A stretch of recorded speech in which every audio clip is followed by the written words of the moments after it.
तो स्वागत है आपका। आज के इस लेक्चर में हम संविधान सभा की प्रमुख समितियां और उनसे संबंधित प्रश्न देखेंगे तथा इसके साथ ही संविधान के स्रोत भी हम देखेंगे। आइए शुरू करते हैं। इसमें पहला प्रश्न है, निम्नलिखित में से संविधान सभा की संघ संविधान समिति का अध्यक्ष कौन था। क्या पूछ रहा है हमसे, संघ संविधान समिति का अध्यक्ष। ऑप्शंस क्या है, B R Ambedkar, J B Kripalani, Jawaharlal Nehru, Alladi Krishnaswamy Ayyar. तो संघ संविधान समिति का अध्यक्ष कौन है, जवाहरलाल नेहरू हैं। अब यहाँ कुछ समितियाँ दी गई हैं और उनके अध्यक्ष दिए गए हैं, इसको हम पढ़ लेते हैं, इसी से हमारा सारा क्वेश्चन सॉल्व हो जाएगा। जिसमें संघीय संविधान समिति अध्यक्ष कौन है, पंडित जवाहरलाल नेहरू। प्रक्रिया विषयक नियमों संबंधी समिति डॉक्टर राजेंद्र प्रसाद। संचालन समिति डॉक्टर राजेंद्र प्रसाद। प्रारूप समिति डॉक्टर भीमराव अंबेडकर। मौलिक अधिकारों, अल्पसंख्यकों एवं जनजाति और अपवर्जित क्षेत्रों संबंधी सलाहकार समिति सरदार वल्लभ भाई पटेल। मूल अधिकार उप समिति जे बी कृपलानी। अल्पसंख्यक उप समिति एच सी मुखर्जी। संघ शक्तियों संबंधी समिति पंडित जवाहरलाल नेहरू। प्रांतीय संविधान समिति सरदार वल्लभ भाई पटेल। कार्य संचालन संबंधी समिति के एम मुंशी। ये आपको ध्यान रखना है, इसी से सारा प्रश्न बन जाएगा आपका। दूसरा प्रश्न है, संविधान सभा की प्रांतीय संविधान समिति का अध्यक्ष कौन था। वहाँ संघीय पूछा है, यहाँ प्रांतीय पूछा है। ऑप्शंस क्या दिया है, doctor B R Ambedkar, doctor Rajendra Prasad, Pandit Jawaharlal Nehru, Sardar Patel. तो प्रांतीय संविधान समिति का अध्यक्ष पूछा है, कौन है, सरदार पटेल है।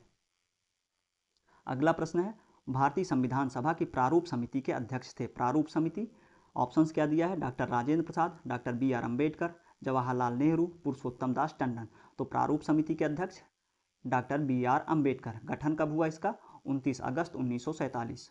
ध्यान रखिएगा, ये डेट बहुत इंपॉर्टेंट है। अगला प्रश्न है, भारतीय संविधान सभा की प्रारूप समिति का अध्यक्ष कौन था। ऑप्शंस क्या हैं, डॉक्टर भीमराव अंबेडकर, डॉक्टर सच्चिदानंद सिन्हा, डॉक्टर राजेंद्र प्रसाद, सी राजगोपालाचारी। तो प्रारूप समिति का अध्यक्ष कौन था, डॉक्टर भीमराव अंबेडकर। अगला है, सूची 1 को सूची 2 से मिलान करना है। एक तरफ दिया संविधान सभा की समितियां, दूसरी तरफ दिया समितियों के अध्यक्ष। तो संघ संविधान समिति अभी ऊपर देख के आ रहे हैं, जवाहरलाल नेहरू। प्रक्रिया नियम समिति डॉक्टर राजेंद्र प्रसाद। प्रारूप समिति डॉक्टर बी आर अम्बेडकर। मौलिक अधिकार उप समिति जे बी कृपलानी। इसका सही आंसर सी हो जाएगा, 4 1 3 2। इसमें भी सूची 1 को सूची 2 से मिलान कीजिए और नीचे दिए गए कोट में से सही उत्तर का चयन कीजिए। एक तरफ संविधान सभा समिति है, एक तरफ अध्यक्ष दिए हैं। मूल अधिकार, कार्य संचालन, संघ शक्ति, प्रारूप। इसमें ध्यान रखिएगा कि इसका कोई भी ऑप्शन सही सुमेलित नहीं है। क्यों नहीं है, आइए देखते हैं। मूल अधिकार जो समिति थी उसके अध्यक्ष थे सरदार वल्लभ भाई पटेल। संचालन समिति के अध्यक्ष थे डॉक्टर राजेंद्र प्रसाद। संघ शक्ति समिति के अध्यक्ष जवाहरलाल नेहरू। प्रारूप समिति के बी आर अम्बेडकर।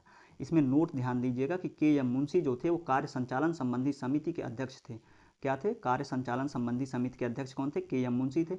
अंग्रेजी एवं हिंदी के प्रश्नों में इस संदर्भ में अंतर होने के कारण राजस्थान लोक सेवा आयोग द्वारा इस प्रश्न को मूल्यांकन से बाहर कर दिया गया था। तो आपको ध्यान देना है ये बात कि जो के एम मुंशी थे कार्य संचालन समिति के अध्यक्ष थे।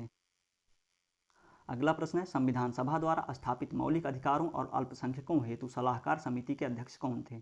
ऑप्शंस क्या हैं, Pandit Nehru, B N Rao, Sardar Patel, doctor Ambedkar. तो कौन है, सरदार पटेल हैं। और यहाँ ध्यान दीजिएगा कि मूल अधिकार उप समिति के अध्यक्ष कौन थे, जे बी कृपलानी थे और अल्पसंख्यक उप समिति के अध्यक्ष एच सी मुखर्जी थे। अगला प्रश्न है, डॉक्टर बी आर अम्बेडकर की अध्यक्षता में संविधान सभा की प्रारूप समिति में कितने अन्य सदस्य थे। मतलब डॉक्टर अम्बेडकर को छोड़कर कितने अन्य सदस्य थे। तो ऑप्शंस क्या दिया, 7 5 6 4। तो डॉक्टर अम्बेडकर को छोड़ के कितने सदस्य थे, 6 सदस्य थे। आइए देखते हैं। 29 अगस्त 1947 को डॉक्टर बी आर अम्बेडकर की अध्यक्षता में गठित संविधान सभा की प्रारूप या पांडुलेखन समिति में 6 अन्य सदस्य थे। कौन कौन ये सदस्य थे, इनका नाम याद रखिएगा। N Gopalaswami Ayyangar, Alladi Krishnaswamy Ayyar, K M Munshi, Mohammad Saadulla, B L Mitter और डी पी खेतान। अब आपको ध्यान रखना कि इसमें से 2 लोग चेंज हुए हैं। वो चेंज कौन हुए थे, इनमें से बाद में बी एल मित्र के स्थान पर एन माधव राव को तथा डी पी खेतान की वर्ष 1948 में मृत्यु के बाद टी टी कृष्णामाचारी को इस समिति में शामिल किया गया था। तो अगर पूछे कि डॉक्टर अम्बेडकर सहित कितने सदस्य थे, तो 7 सदस्य थे। अगर पूछे कि डॉक्टर अम्बेडकर को छोड़ के कितने सदस्य थे, तो 6 सदस्य थे। प्रारूप समिति का अध्यक्ष कौन था, डॉक्टर अम्बेडकर थे। प्रारूप समिति का गठन कब हुआ था, 29 अगस्त 1947 को। आपको सारी चीज़ें ध्यान रखनी है। अगला प्रश्न है, निम्नलिखित में से कौन संविधान प्रारूप समिति के सदस्य थे। ऑप्शंस क्या हैं, एन गोपाल स्वामी, अल्लादी कृष्णस्वामी अय्यर, जवाहरलाल नेहरू, सरदार पटेल। तो आपको पहले ही पता है प्रारूप समिति में जवाहरलाल नेहरू और सरदार पटेल शामिल नहीं थे। तो बचा कौन कौन, एन गोपाल स्वामी, अल्लादी कृष्ण स्वामी अय्यर। तो सही ऑप्शन क्या हो जाएगा, 1 और 3, मतलब सी। अगला प्रश्न है, संविधान पांडुलेखन समिति का निम्न में से कौन सदस्य नहीं था। पांडुलेखन समिति मतलब प्रारूप समिति। ऑप्शंस क्या हैं, मोहम्मद सादुल्ला, A.K. अय्यर, K.M. मुंशी, जवाहरलाल नेहरू। तो प्रारूप समिति का सदस्य कौन नहीं था, वो थे जवाहरलाल नेहरू। सही ऑप्शन क्या है इसका, डी। आगे है, संविधान सभा ने डॉक्टर B.R. अम्बेडकर की अध्यक्षता में प्रारूप समिति का गठन कब किया। ऑप्शंस क्या हैं, 13 दिसंबर 1946, 3 जून 1947, 22 जनवरी 1947, 29 अगस्त 1947। तो प्रारूप समिति का गठन कब हुआ था डॉक्टर अम्बेडकर की अध्यक्षता में, 29 अगस्त 1947 को। अगला प्रश्न है, K.M. मुंशी संबंधित थे। ऑप्शंस क्या दिया, लोक लेखा समिति, प्रस्तावना समिति, संविधान प्रारूप समिति, हिंदू कोड बिल मसौदा समिति। तो K.M. मुंशी किससे संबंधित थे, संविधान प्रारूप समिति से संबंधित थे। अगला प्रश्न है, संविधान निर्मात्री परिषद की झंडा समिति के अध्यक्ष कौन थे। ऑप्शंस क्या हैं, सी Rajagopalachari, J.B. Kripalani, doctor Rajendra Prasad, doctor B.R. Ambedkar. तो संविधान निर्मात्री परिषद की झंडा समिति के अध्यक्ष कौन है, डॉक्टर राजेंद्र प्रसाद। यहाँ आपको ध्यान देना है कि इस मतलब आज़ादी के टाइम तक 2 झंडा समितियों का उल्लेख किया गया है, जिसके बारे में हम आगे पढ़ते हैं। अभी क्या है कि भारतीय इतिहास में 2 झंडा समितियों का विशेष उल्लेख मिलता है। पहली 2 अप्रैल 1931 को कांग्रेस के कराची अधिवेशन में गठित झंडा समिति, जिसके अध्यक्ष सरदार वल्लभ भाई पटेल थे। तो पहली कब गठित हुई है, अप्रैल 1931 में कराची अधिवेशन के दौरान गठित हुई थी। अध्यक्षता कौन किया इसका, सरदार वल्लभ भाई पटेल। शेष 6 सदस्य इसके कौन थे, मौलाना अबुल कलाम आज़ाद, तारा सिंह, जवाहरलाल नेहरू, D.B. केलकर, हरिदकर एवं पट्टाभी सीतारमैया। ठीक है, ये पहली हो गई। दूसरी कौन है, एक तदर्थ झंडा समिति का गठन संविधान निर्मात्री परिषद ने 23 जून 1947 को किया था। कब, 23 जून 1947। पहली कब हुई है, अप्रैल 1931 में। तो दूसरी जो है 23 जून 1947 को गठित हुई थी, जिसके अध्यक्ष डॉक्टर राजेंद्र प्रसाद थे तथा अन्य सदस्य थे Abul Kalam Azad, Sarojini Naidu, C Rajagopalachari, K.M. Munshi, doctor B.R. Ambedkar, K.M. पंडितर, सरदार उज्ज्वल सिंह, फ्रैंक एंथोनी एवं यश यन गुप्ता। तो दोनों की डेट याद रखनी है, पहली अप्रैल 1931, दूसरी 23 जून 1947। एक के अध्यक्ष थे सरदार वल्लभ भाई पटेल, दूसरे के अध्यक्ष थे डॉक्टर राजेंद्र प्रसाद। आगे देखते हैं, अतः अभीष्ट उत्तर विकल्प बी होगा। आचार्य J.B. कृपलानी किसी झंडा समिति के अध्यक्ष या सदस्य नहीं रहे, जैसा कि कतिपय अपर्याप्त स्रोतों वाली पुस्तकों में वर्णित मिलता है। तो आपको ये चीज़ ध्यान रखनी है। अगला टॉपिक है हमारा संविधान का स्रोत। आइए इससे संबंधित प्रश्नों को देखते हैं। इसमें पहला प्रश्न है, भारत के संविधान में उद्देशिका का विचार लिया गया। उद्देशिका मतलब प्रस्तावना, कहाँ से लिया गया। ऑप्शंस क्या है, इटली के संविधान से, फ्रांस के संविधान से, कनाडा के संविधान से, USA के संविधान से।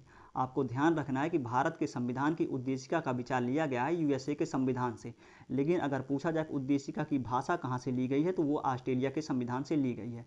आइए इसको पढ़ते हैं। उद्देशिका का विचार संयुक्त राज्य अमेरिका USA के संविधान से लिया गया, जबकि उद्देशिका की भाषा ऑस्ट्रेलिया के संविधान से ली गई। तो उद्देशिका का विचार USA और उद्देशिका की भाषा ऑस्ट्रेलिया। अगला प्रश्न है, भारतीय संविधान के अनुच्छेद 14 में लिखा हुआ कानून के समक्ष समानता किस देश के संविधान से लिया गया है। तो मतलब कानून के समक्ष समानता जो भारतीय संविधान के अनुच्छेद 14 में है, वो किस देश के संविधान से लिया गया है। ऑप्शंस क्या हैं, फ्रांस, ब्रिटेन, USA, उपरयुक्त में से एक से अधिक, उपरयुक्त में से कोई नहीं। तो कानून के समक्ष समानता कहाँ से लिया गया, ब्रिटेन से लिया गया। ये बहुत इंपॉर्टेंट है, इसको ध्यान रखिएगा, इसलिए इसकी डिटेलिंग कर लेते हैं। भारतीय संविधान के अनुच्छेद 14 में वर्णित विधि के समक्ष समता मतलब क्या है, इक्वलिटी बिफोर लॉ और विधियों के समान संरक्षण, इक्वल प्रोटेक्शन ऑफ लॉ की व्यवस्था विधि के शासन, रूल ऑफ लॉ के मूल तत्व हैं। इसका तात्पर्य है कि सभी के लिए एक कानून और सभी के लिए एक न्यायतंत्र। भारतीय संविधान में विधि के समक्ष समता की अवधारणा ब्रिटिश संवैधानिक परंपरा, ब्रिटेन या ग्रेट ब्रिटेन में एकल संहिताबद्ध लिखित संविधान नहीं है। तो ध्यान रखिएगा कि भारतीय संविधान में विधि के समक्ष समता जो ली गई है वो ब्रिटिश संवैधानिक परंपरा से ली गई, क्योंकि वहाँ पे लिखित संविधान है ही नहीं।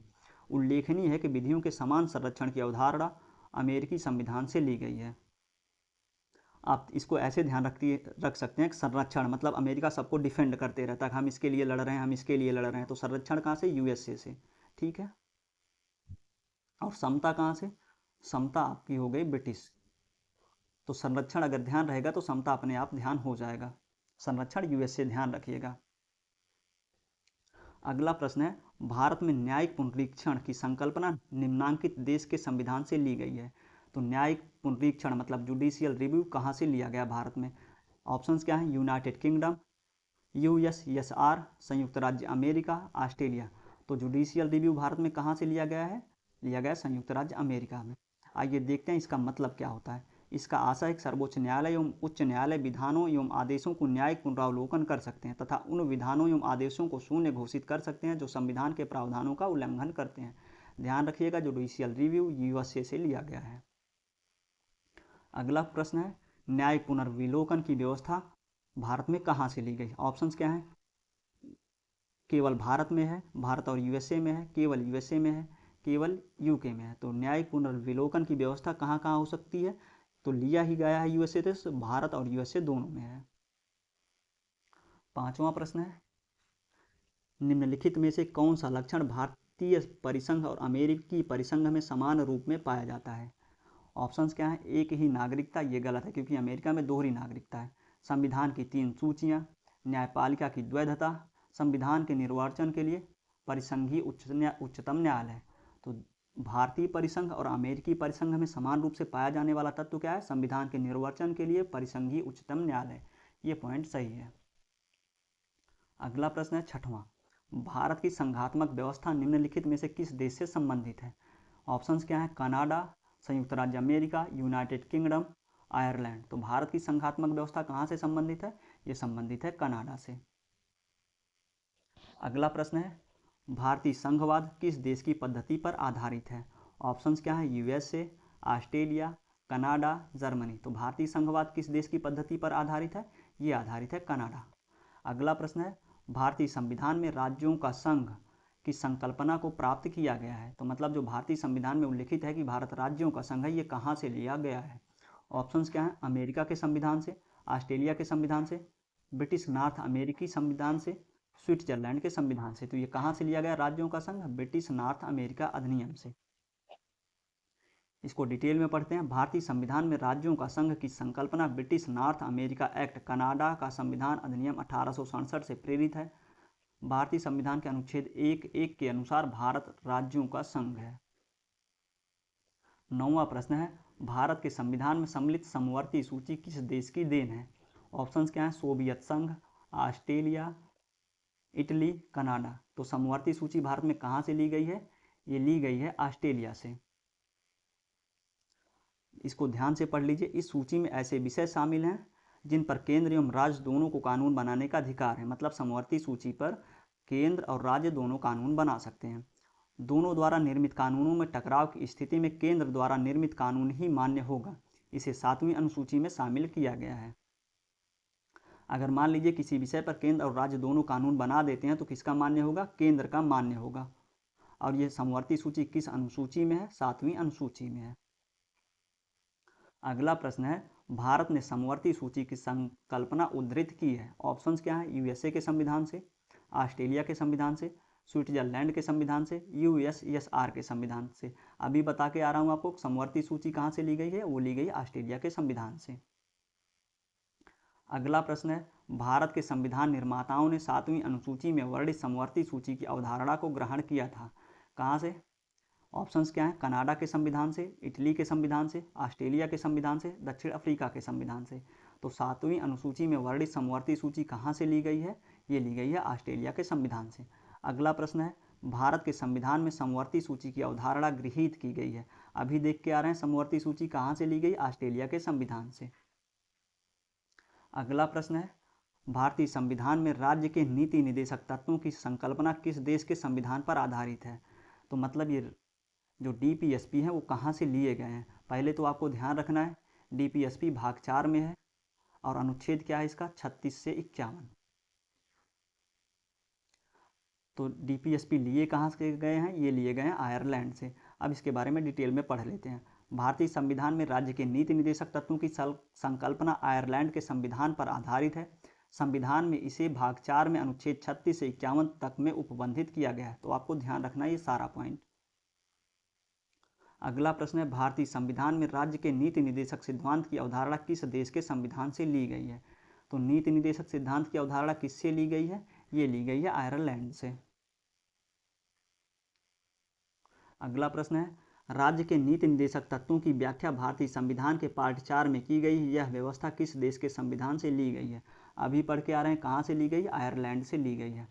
अगला प्रश्न है, भारतीय संविधान में अन्य देशों के संविधानों से कुछ विशिष्टताओं को लिया गया है। किस देश का राज्य के नीति निर्देशक तत्व के निर्माण में योगदान है? किसका योगदान है? आयरलैंड का योगदान है। अगला प्रश्न है, राज्यसभा के गठन में प्रतिभा, अनुभव एवं सेवा को प्रतिनिधित्व देने में भारतीय संविधान निर्माता निम्नांकित उदाहरण से प्रभावित हुए थे। ध्यान रखिएगा कि राज्यसभा में राष्ट्रपति 12 सदस्यों का मनोनयन करते हैं। वही हमसे पूछा जा रहा है कि मतलब ऐसा पहले किस देश में था जहां भारत में लिया गया। ऑप्शंस क्या हैं? आयरिश गणतंत्र, संयुक्त राज्य अमेरिका, कनाडा, ऑस्ट्रेलिया। तो कहाँ से लिया गया है? आयरिश गणतंत्र से। अगला प्रश्न है, सूची 1 को सूची 2 से सुमेलित करना है। एक तरफ दिया भारत के संविधान के लक्षण, दूसरा किस देश से ग्रहित हैं। तो मूल अधिकार कहाँ से लिया गया है? ये लिया गया संयुक्त राज्य अमेरिका से। शासन की संसदीय प्रणाली यूके से। आपात उपबंध जर्मनी से। राज्य के नीति निर्देशक तत्व आयरलैंड से। इसका सही आंसर क्या हो जाएगा? सी, 2, 1, 4, 3। यही यहाँ लिखा भी है। अगला है, प्रावधान और स्रोत सही सुमेलित नहीं है। कौन सा सही सुमेलित नहीं है? एक तरफ प्रावधान है, एक तरफ स्रोत दिया है। तो मौलिक अधिकार संयुक्त राज्य अमेरिका, ये सही सुमेलित है। राज्य के नीति निर्देशक तत्व, ये भी सही सुमेलित है। केंद्र की अवशिष्ट शक्तियां ऑस्ट्रेलिया, ये सही सुमेलित नहीं है, क्योंकि ऑस्ट्रेलिया की जगह क्या होगा? ये कनाडा होगा। क्या होगा? कनाडा। केंद्र की अवशिष्ट शक्तियां कनाडा। आपातकालीन शक्तियां जर्मनी। तो इसमें पूछा सही सुमेलित नहीं है, सी सही सुमेलित नहीं है। इसको डिटेल में पढ़ लेते हैं।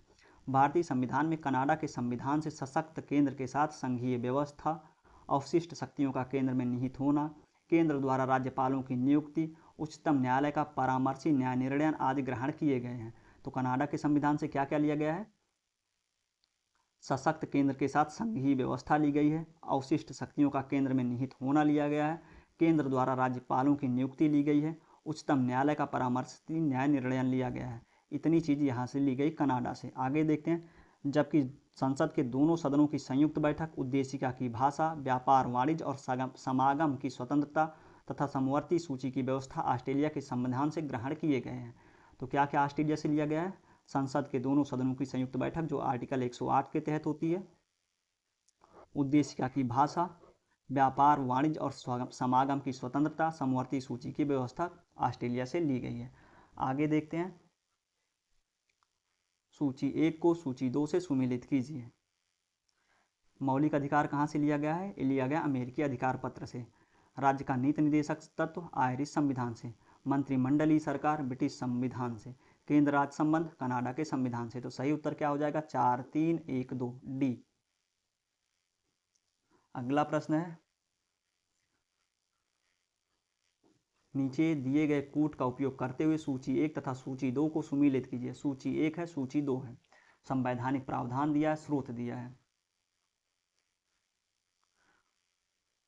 तो विधि का शासन कहाँ से लिया गया? इंग्लैंड। विधि द्वारा स्थापित प्रक्रिया जापान।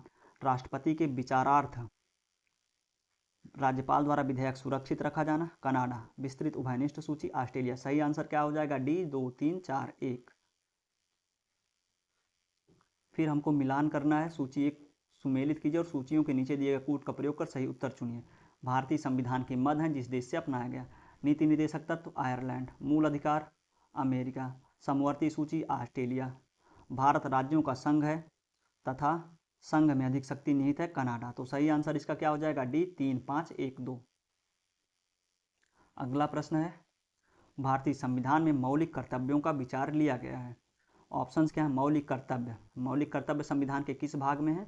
भाग 4A में है। ध्यान रखिएगा ना। अनुच्छेद क्या है? 51A। तो ये लिया कहाँ गया से? ऑप्शंस क्या है? अमेरिकन संविधान से, ब्रिटिश संविधान से, रूस या पूर्व सोवियत संघ के संविधान से, फ्रांस के संविधान से।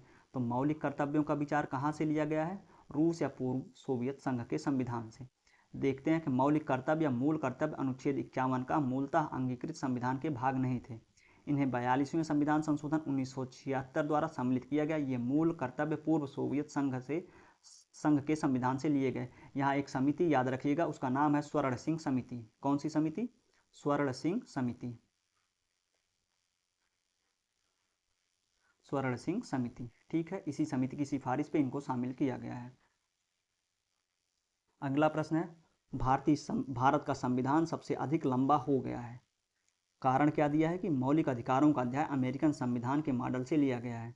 कथन और कारण हमको दिया है और पूछा है नीचे दिए गए में कूट का प्रयोग करके सही उत्तर चुनिए। ऑप्शंस क्या है, ए तथा आर दोनों सही हैं तथा आर ए की सही व्याख्या है। कैसे सही व्याख्या हो जाएगा कि भारत का संविधान सबसे अधिक लंबा है जिसका कारण है कि अमेरिका से मूल अधिकार ले लिया गया? नहीं।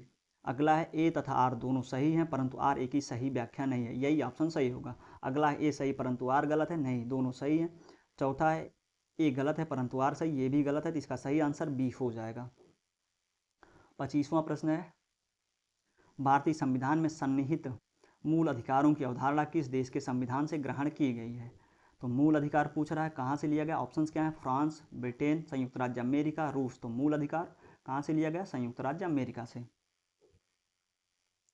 अगला प्रश्न है, भारतीय संविधान में मौलिक अधिकारों के विचार का संदर्भ किस देश से लिया गया है? ऑप्शंस क्या है, आयरलैंड, संयुक्त राज्य अमेरिका, यूनाइटेड किंगडम, कनाडा। तो मौलिक अधिकार संयुक्त राज्य अमेरिका। 27वां प्रश्न है, मौलिक अधिकारों की अवधारणा ली गई है। ऑप्शंस क्या है, यूएसए के संविधान से, कनाडा के संविधान से, ब्रिटेन के संविधान से, रूस के संविधान से। तो मौलिक अधिकार कहाँ से लिए गए हैं? यूएसए के संविधान से। अगला प्रश्न है, भारतीय संविधान में चुनाव आयोग का प्रावधान निम्नलिखित में से किस देश से प्रेरित है? ऑप्शंस क्या है, आयरलैंड, यूनाइटेड किंगडम, संयुक्त राज्य अमेरिका, उपर्युक्त में से कोई नहीं। तो भारतीय संविधान में जो चुनाव आयोग का प्रावधान है वो उपर्युक्त में से कहीं से नहीं लिया गया है। इसके बारे में हम डिटेल में पढ़ते हैं। भारतीय संविधान में चुनाव आयोग की व्यवस्था करने संबंधी प्रस्ताव डॉक्टर बी.आर. अम्बेडकर द्वारा प्रस्तुत किया गया था। निर्वाचनों के अधीक्षण, निदेशन और नियंत्रण हेतु स्वतंत्र चुनाव आयोग की व्यवस्था संविधान में करने के संदर्भ में भारतीय संविधान निर्माता किसी देश विदेश से प्रेरित नहीं थे, बल्कि यह भारतीय परिस्थितियों के अनुरूप संविधान में की गई विशिष्ट व्यवस्था है। मतलब ये भारत का इंडिजिनस है, मतलब भारत के लोग ही इसको शामिल किए हैं। अगला प्रश्न है, निम्नलिखित या नए लिखित संविधान का प्रारंभ किस देश से हुआ? ऑप्शंस क्या है, जापान, ब्रिटेन, भारत, अमेरिका। तो लिखित संविधान का प्रारंभ कहाँ से होता है? वो होता अमेरिका से। पढ़ते हैं इसके बारे में। संयुक्त राज्य अमेरिका का संविधान प्रथम पूर्ण लिखित संविधान है। यह विश्व का सबसे छोटा लिखित संविधान है जिसमें मात्र 7 अनुच्छेद शामिल हैं। वहीं भारत का संविधान विश्व के संप्रभु देशों में सबसे बड़ा लिखित संविधान है जिसमें 395 अनुच्छेद क्रमांक अनुसार शामिल है। इस तरह आपका ये दोनों टॉपिक समाप्त होता है। अगर आपको वीडियो अच्छी लगी हो तो चैनल को सब्सक्राइब ज़रूर कर लीजिएगा और लाइक कर दीजिएगा। मिलते हैं अगले वीडियो में। धन्यवाद।